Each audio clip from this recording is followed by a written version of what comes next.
जितने आस्था चैनल पर कथा सुन रहे हो, जितने फेसबुक और यूट्यूब पर सुन रहे हो, और जितने इस छत्तीसगढ़ की पावन धरा पर बैठकर सुन रहे हो, बहुत सावधानी से सुनना। जो बच्चा पढ़ने में कमजोर हो, जिसका विवेक काम नहीं कर रहा हो, जो बच्चे की बुद्धि विद्या अध्ययन में नहीं रमती हो, लगती ही नहीं हो, महाराज तांबे के कलश में जल लीजिए, उस जल में अक्षत के 7 दाने डाल लीजिए। तांबे के कलश में जल हो, जल में अक्षत के 7 दाने। ये जो 7 दाने अक्षत के आप डालेंगे, जो बच्चा पढ़ने में कमजोर हो, विद्या में कमजोर हो, या बुद्धि या विवेक से कमजोर हो, उनके लिए भी कहूंगा जिनकी बुद्धि काम नहीं करती, जो मानसिक विकलांगता के प्रति, या कई लोगों से मैं निवेदन करूंगा कि मान लो आज आपका मन शांत नहीं है, आज आपकी बुद्धि शांत नहीं है, आज आपका चित्त शांत नहीं है, आज आपका विवेक शांत नहीं है, बहुत क्रोध आ रहा है, चिड़चिड़ प्रवृत्ति हो रही, घर में अच्छा नहीं लग रहा, परिवार में बात कर रहे हो और मन शांत नहीं है, मैं उनके लिए भी कहूंगा कि जो भगवान के मंदिर जाते हो और मंदिर में जाकर उनको चित्त ना लगता हो, भगवान के मंदिर में पहुंचकर उनको मूर्ति का दर्शन कर ठीक ना लगता हो, वहां पर भी उनको श्रेष्ठता नहीं लगती, उनके लिए भी कहूंगा चावल के 7 दाने जल के पात्र में डाल लीजिए और मात्र 5 पुष्प सफेद जल के पात्र में डाल लीजिए। दुर्वा के 3 बट, एक लंबी सी, यहां तो अभी दुर्वा नहीं है, पर एक लंबी सी जो दुर्वा होती है, दुर्वा में 3 गांठ पड़े, लंबी डंडी होगी तो 3 गांठ अपने आप आ जाएगी। 3 बट वाली दुर्वा उस जल के अंदर डाल लीजिए और शंकर के मंदिर में जाकर उस जल को समर्पित कर दीजिए। जल समर्पित करना है, ये वाला जो जल चढ़ाएंगे आप शंकर को, जैसे शिवलिंग सामने है और जल का पात्र अपने हाथ में है, तो उल्टा जल चढ़ाएंगे, ऐसे आपकी ओर मुख करा हुआ कलश भगवान शिवलिंग पर आप चढ़ाएंगे, उल्टा के बाद इस तरह से, ऐसे नहीं चढ़ाना, उसको इस तरह से चढ़ाना। अपनी मात्र 15 से 20 मिनट में जिसकी चित्त वृत्ति भ्रमती नहीं हो, शांत नहीं हो रही हो, बुद्धि चित्त ना लग रहा हो, 15 से 20 मिनट में अंतर आ जाएगा, आपका हृदय चित्त प्रसन्न होगा। और बच्चों से निवेदन है, विद्या में कमजोर है, जिनकी विवेकता विकलांगता की हो, बुद्धि काम ना कर रही हो, वो जल चढ़ाने के बाद कटोरी में वो जल झेल कर उस जल का पान करना प्रारंभ कर दीजिए। 5 दिन 7 दिन पियो, आपको खुद आराम लगना प्रारंभ हो। और एक निवेदन करूंगा सबसे, कर्जा किसी से मत लो, क्योंकि जिंदगी भर कर्जा का नाम है कर कर के जा, और उसी का नाम है कर्जा। जिंदगी भर चुका चुका के मर जाते हो, बच्चों को चुकाना पड़ता है।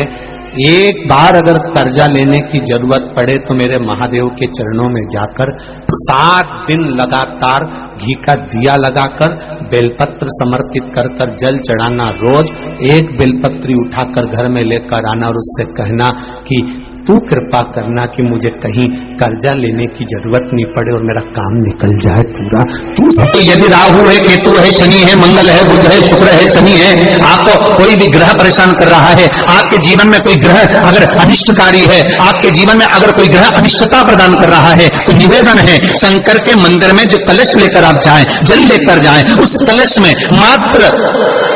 अक्षत के 2 दाने डालकर ले जाएं, मात्र 2 अक्षत के दाने। भगवान शंकर से निवेदन करने के लिए, हमारी ग्रह दशा सुधारने के लिए जल के पात्र में 2 अक्षत के दाने, अक्षत भी पूर्ण अक्षत, पूर्ण अक्षत, खंडित नहीं, पूर्ण अक्षत भगवान शंकर को समर्पित कर। और बाबा भोलेनाथ को जब हम जल समर्पित करें तो राहु, केतु, मंगल, शनि, शुक्र, बृहस्पति जितने ग्रह हैं सब अनुकूल हो जाते हैं महाराज, सब अनुकूल, सारे अनुकूल। ये उसके लिए शास्त्र कहता है जिसको रोग सताए तो एक कलश जल में थोड़ा सा शहद, उंगली में शहद लेकर ओम लिखकर कुंदकेश्वर भगवान का नाम लेकर किसी भी शंकर के मंदिर में जल समर्पित कर दे, थोड़ा सा जल किसी बेलपत्र के नीचे चढ़ा दे, उस जल को नैनों से लगाकर घर लेकर आए, थोड़ा सा घर में लाकर घर के दरवाजे पर उसको जल से बिंदी लगा दे या त्रिपुंड बना दे, उस घर से रोग बीमारी दूर हो जाती है। साहब कुंडकेश्वर का नाम ले और पूरी तैयारी एकदम कर्म प्रधान। उनसे निवेदन है, महीने में एक बार बालू रेत मिट्टी का शिवलिंग बनाओ, उसको जल चढ़ाओ, घी का दिया लगाओ, पूजन करो, शहद बेलपत्र शिव जी को समर्पित करो, अपनी कामना कर कर विसर्जन करो। 2-4 महीने जब तक एग्जाम नहीं आते, महीने में केवल एक दिन भी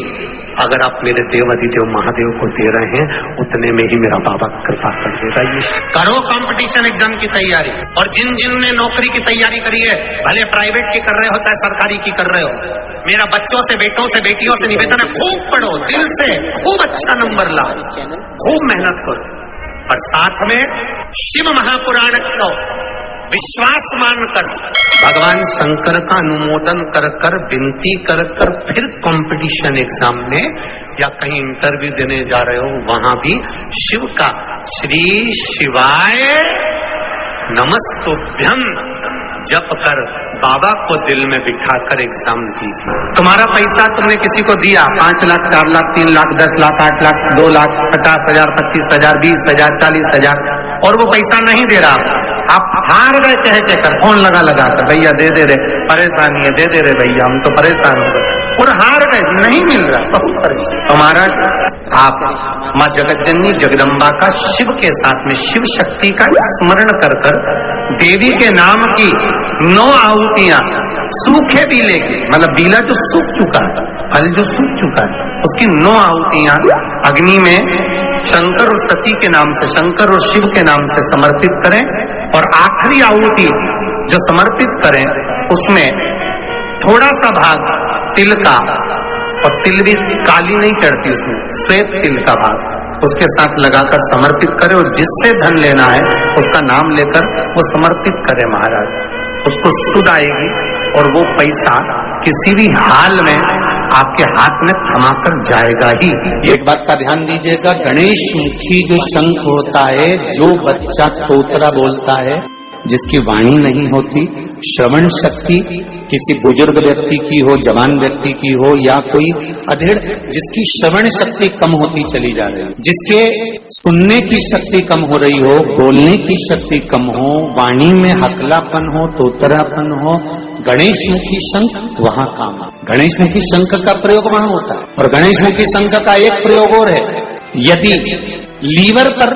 सूजन आ रही हो, डॉक्टर बोल रहा है कि ये आपके आसपास, लीवर के आसपास में सूजन है और इसका दवाई होगी, इलाज कराना पड़ेगा, कराओ। अब डॉक्टर से इलाज भी जरूरी है, ऐसा नहीं है कि इलाज नहीं कराना, कराओ।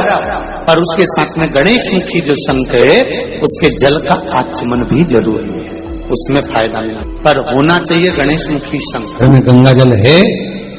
तो एक प्रयास करके देखिएगा, कोई कार्य के लिए आप जा रहे हैं और वो कार्य अटक रहा है, नहीं हो रहा, बहुत प्रयास कर लिया,